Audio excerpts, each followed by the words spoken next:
Hey, I thought I'd do a quick mini review for Climax Fighters. I think the game is great if you're a Kamen Rider fan, if you've played other kind of arena fighters like Power Stone.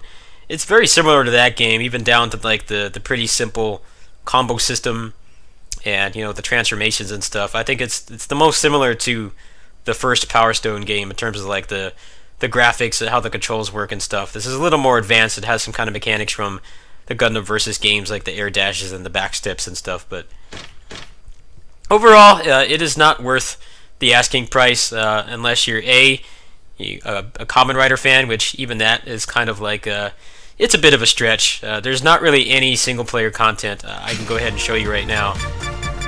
The only single player content you have is these, which are basically just I guess you could call them like mock battles with the CPU. And the only unlockables there are, obviously with Kamen Rider, you can't have like alternate costumes and colors and stuff. So that cuts out a lot of what you could unlock, but basically all you unlock is stuff for the avatar. I can go ahead and show you right now. Now the issue is that there's not really that many people playing. I don't know if it's just the time of day. Apparently the netcode doesn't really hold up with Japanese players according to the players in the Discord. But basically, all you could really get is stuff like this. You can get stuff for the avatar, which would matter more if there were people playing, but there's not really that many people playing, so you're kind of... there's not really a whole lot to do. There's not any material replay value. It's kind of the same problem that Batride War Genesis had. That game had a lot of characters. They added a bunch of new characters, a lot of widely requested ones like the Showa Riders, some of the Heisei Phase 1 like secondary riders and stuff. I think the roster was great for the most part, but there wasn't really a whole lot of content to use it on. It's basically you could customize your character with the figurines, but there really wasn't a whole lot of content to use that on. Anything interesting to use it on. You could get through the survival mode pretty easily with some of the cheaper characters, and you got the best figure from that, which lets you stay in your final form forever. The rest of the customization was basically pointless. That's kind of the problem with this. Like, all of the unlockables, all of the material replay value is tied to the avatar, and there's just like not many people playing to really warrant going through that. So if you have a local group to play this with, which is kind of unlikely given that it's a Kamen Rider game which is not terribly popular outside of Japan and some parts of Asia, or you're in the Discord, you're gonna have a hard time finding matches. Like, I could go into online right now and I could make a video just waiting for like an hour for someone to show up, but I don't find that particularly interesting. So I'll go ahead and I'll play through a mission so you can kind of see how the gameplay is. I can't really say I'm disappointed. The fan service is great. The game is fun to play. It's just that they didn't really think things through here. This is the first Kamen Rider game to have any kind of online net play, so maybe they didn't advertise it or something.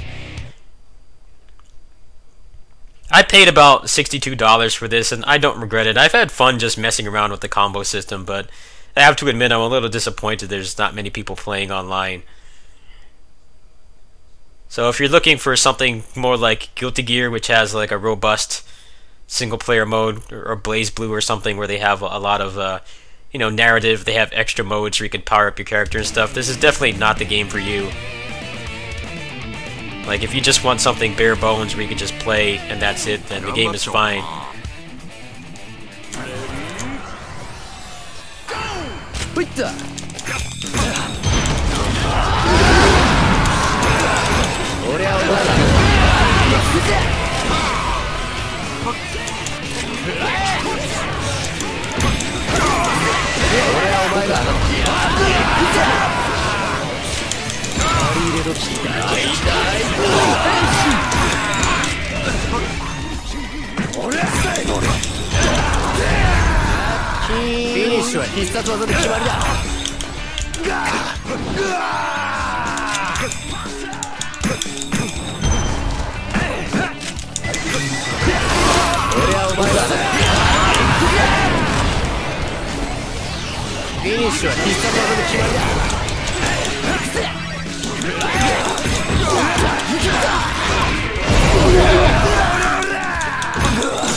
That's basically all there is to the mission mode. It's just basically just matches with the AI. Which is not bad at all. It's just it feels kind of like a fighting game from like the Dreamcast era, where there was not really a whole lot to it. Like if you were just playing by yourself. There were some games like Power Stone 2 which had the whole item store and unlocking system, which made it great for replay value and made it even better if you had local people to play with. But this game feels like some of the early Naomi ports and PS2 ports we got of arcade fighting games, where it's pretty much just arcade and versus and training. That's basically all there is. So I don't know if it's really worth full price. Even if you're a heavy Tokusatsu fan, it is definitely a little bit of a stretch to get it for the price that they're asking for. I think the Japanese price for this is a rip-off. Like I did the math. It would have cost me about $94 to get this with Japanese PlayStation Network cards from PlayAsia. Luckily, the Singapore version was only like $60. For $60, it's not bad. You know, when I get matches with the players in Discord, I'm sure I'm going to have a lot of fun with this. But if you want to just go on with no frills and just play an online match like Street Fighter V or Guilty Gear or Marvel or something, you're going to be disappointed. I've tried multiple times to find matches and I just haven't been able to find anything whatsoever. So I will probably record some of the single player, even though it's not terribly interesting. Like I said, I'll definitely put up some online matches when I get the opportunity to play.